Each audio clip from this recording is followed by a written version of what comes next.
Moby-Dick, or The Whale by Herman Melville. Chapter 112, The Blacksmith.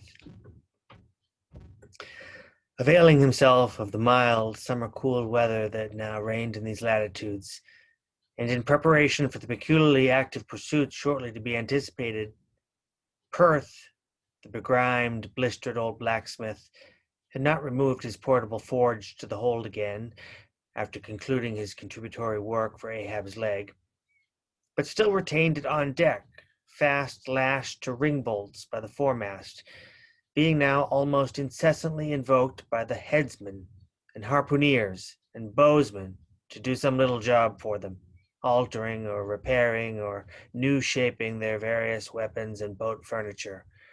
Often he would be surrounded by an eager circle, all waiting to be served, holding boat spades, pike heads, harpoons, and lances, and jealously watching his every sooty movement as he toiled. Nevertheless, this old man's was a patient hammer wielded by a patient arm. No murmur, no impatience, no petulance did come from him. Silent, slow, and solemn, bowing over still further his chronically broken back, he toiled away, as if toil were life itself, and the heavy beating of his hammer the heavy beating of his heart. And so it was, most miserable. A peculiar walk in this old man, a certain slight but painful appearing yawing in his gait, had at an early period of the voyage excited the curiosity of the mariners, and to the importunity of their persistent questionings he had finally given in, so that it came to pass that every one now knew the shameful story of his wretched fate.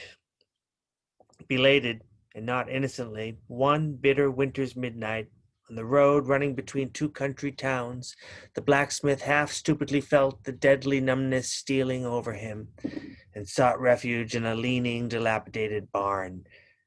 The issue was the loss of the extremities of both feet. Out of this revelation, part by part, at last came out the 4 acts of the gladness, and the one long and as yet uncatastrophed 5th act of the grief of his life's drama.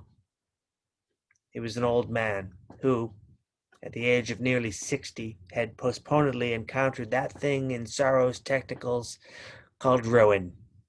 He had been an artisan of famed excellence, and with plenty to do, owned a house and a garden, embraced a youthful, daughter-like, loving wife, and 3 blithe, ruddy children. Every Sunday went to a cheerful-looking church planted in a grove. But one night, under cover of darkness, and further concealed in a most cunning disguisement, a desperate burglar slid into his happy home and robbed them of everything. And darker yet to tell, the blacksmith himself did ignorantly conduct this burglar into his family's heart.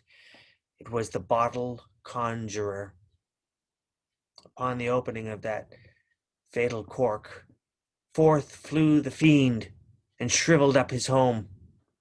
Now, for prudent, most wise, and economic reasons, the blacksmith's shop was in the basement of his dwelling, but with a separate entrance to it, so that always had the young and loving, healthy wife listened with no unhappy nervousness, but with vigorous pleasure, to the stout ringing of her young-armed old husband's hammer, whose reverberations, muffled by passing through the floors and walls, came up to her not unsweetly in her nursery, and so, to stout labor's iron lullaby, the blacksmith's infants were rocked to slumber.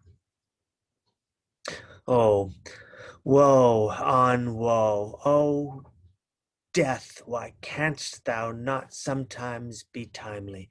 Hadst thou taken this old blacksmith to thyself ere his full ruin came upon him, then had the young widow had a delicious grief, and her orphans a truly venerable, legendary sire to dream of in their after years, and all of them a care-killing competency. But death plucked down some virtuous elder brother, on whose whistling daily toil solely hung the responsibilities of some other family, and left the worse than useless old man standing till the hideous rot of life should make him easier to harvest. Well, why tell the whole? The blows of the basement hammer every day grew more and more between, and each blow every day grew fainter than the last. The wife sat frozen at the window with tearless eyes, glitteringly gazing into the weeping faces of her children. The bellows fell, the forge choked up with cinders, the house was sold. The mother dived down into the long churchyard grass.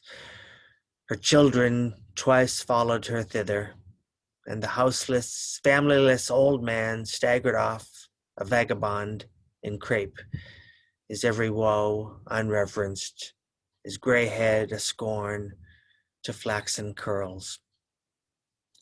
Death seems the only desirable sequel for a career like this, but death is only a launching into the region of the strange untried. It is but the first salutation to the possibilities of the immense, remote, the wild, the watery, the unshored. Therefore, to the death-longing eyes of such men who still have left in them some interior compunctions against suicide, does the all-contributed and all-receptive ocean alluringly spread forth his whole plain of unimaginable taking terrors and wonderful new life adventures. And from the hearts of infinite Pacifics, the thousand mermaids sing to them, "Come hither, broken-hearted. Here is another life without the guilt of intermediate death. Here are wonders supernatural without dying for them. Come hither, bury thyself in a life which to your now equally abhorred and abhorring landed world is more oblivious than death. Come hither, put up thy gravestone too within the churchyard, and come hither till we marry thee." Hearkening to these voices, east and west, by early sunrise and by fall of eve, the blacksmith's soul responded, "I come." And so Perth went a whaling.